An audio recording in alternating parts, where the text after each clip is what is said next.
তিনি বলেছেন গত 15 বছরে তৃণমূল সরকারের দুর্নীতি এবং আইন শৃঙ্খলার অবক্ষয়ের খতিয়ান তুলে ধরতে একটি বিশেষ শ্বেতপত্র প্রকাশ করা হবে। তৃণমূলের বিরুদ্ধে আঙ্গুল তোলে।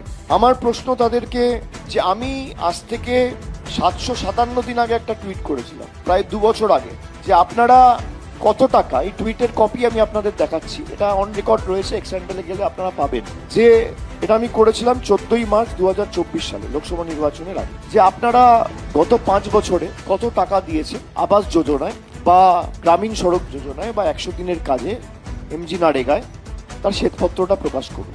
757 দিন পার আজও শ্বেতপত্র প্রকাশ করতে পারেনি।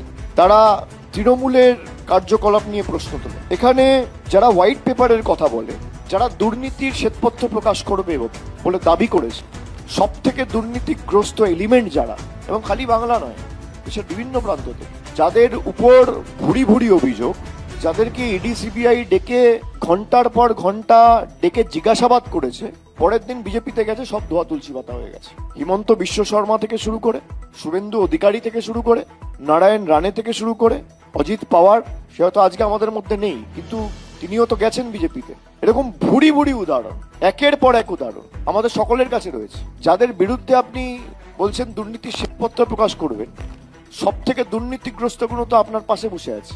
কারোর বিরুদ্ধে 4টে 5টা 6টা করে ইডি সিবিআই মামলা, আপনি শ্বেতপত্র ছেড়ে দিন, যাদের বিরুদ্ধে জনসমক্ষে প্রুফ রয়েছে, আপনারা তাদেরকে নিয়ে দুর্নীতির বিরুদ্ধে লড়াই করবেন। শুভেন্দু অধিকারীকে নিয়ে, হিমন্ত বিশ্ব শর্মাকে নিয়ে, পেমা খান্ডুকে নিয়ে, যার বিরুদ্ধে সুপ্রিম কোর্ট অর্ডার দিয়েছে 1250 কোটি টাকার দুর্নীতি হয়েছে, বিজেপির মুখ্যমন্ত্রী নারায়ণ রানে, এদেরকে নিয়ে আপনারা দুর্নীতির বিরুদ্ধে লড়াই করবেন। এগুলো লোক হাসানো।